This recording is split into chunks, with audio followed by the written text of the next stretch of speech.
नमस्कार। रउआ सभी के हम प्रणाम करतनी। एगो चीज प्रस्तुत करतनी जौन एगो पत्नी अपना पति से कबूल करावतरी कि गांव के अनपढ़ गंवार लड़का सियान के पढ़ावे के बाद ए पर हमारे को छोटी चाक कविता बा सुनावत बानी जौना के मथेला बा यही बसंत पंचमी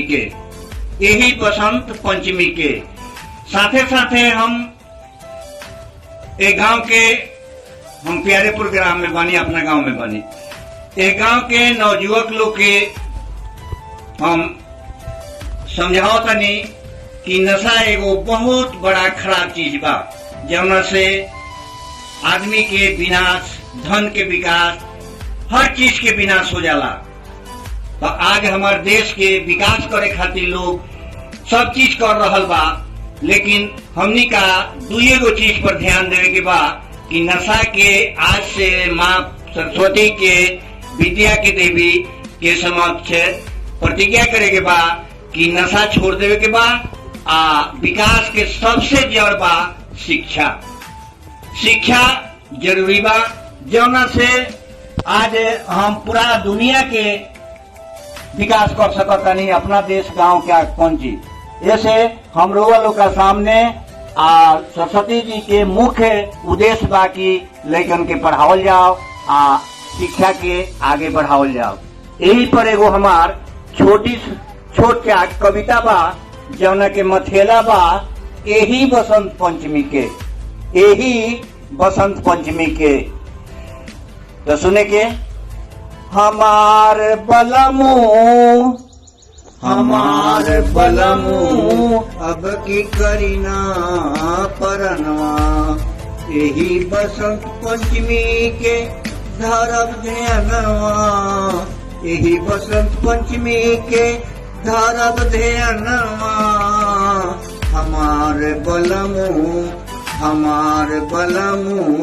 अब की करीना परनवा, हमार बलमू अब की करीना परनवा। यही बसंत पंचमी के धरब ध्यानवा। हमार बलमू अब की करीना परनवा, हमार बलमू अब की करीना परनवा। गांव घर से खोजी अनपढ़ बटोरनी, गांव घर से खोजी अनपढ़ बटोरनी। हमार बलमू तनिका है न पूछनी, हमार बलमू तनिका है न पूछनी। हमार बलमू तनिका है न पूछनी। हमार धनिया गौवा से खोजी मास्टर बिटोरनी, गौवा से खोजी मास्टर बिटोरनी। हमार धनिया हम यही से न पूछनी, हमार धनिया हम यही से न पूछनी। हमार धनिया हम यही से न पूछनी। हमार बलमू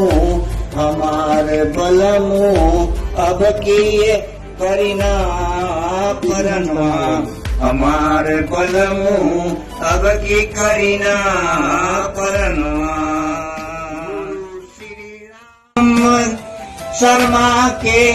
गुरु श्री राम शर्मा के बुध अम्बेडकर के, गुरु श्री राम शर्मा के बुध अम्बेडकर के पूरा करीना बचनवा हमार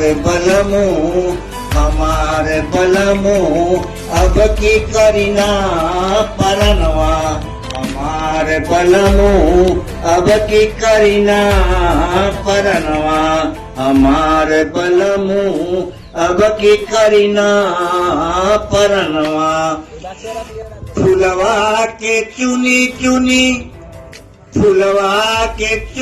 चुनी सेजिया डसवानी फुलवा के चुनी सेजिया डसवानी लड़कन के खोजी परे बैठवानी लड़कन के खोजी परे बैठवानी हमार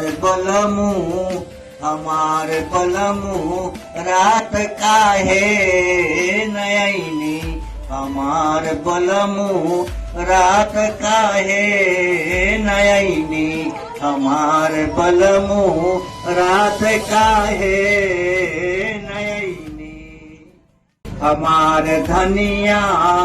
हमार धनिया डॉक्टर चंद्र देवा के खोजे हम गईनी डॉक्टर चंद्र देवा के खोजे हम गईनी हमार धनिया हम यही से नयनी हमार धनिया हम यही से नयनी हमार धनिया हम यही से नयनी हमार बलमो अब की करीना परनवा हमार बलमो अब की करीना परनवा हमार बलमो अब की करीना परनवा यही बसंत पंचमी के धारब ध्यानवा यही बसंत पंचमी के धारब ध्यानवा हमार बलमो अब की करीना परनवा हमार बलमो अब की करीना परनवा हमार बलमो अब की करीना परनवा। जय भारत, जय शिक्षा, जय भीम, जय भोजपुरी, जय भोजपुरी, जय भोजपुरी, जय माता सरस्वती की जय।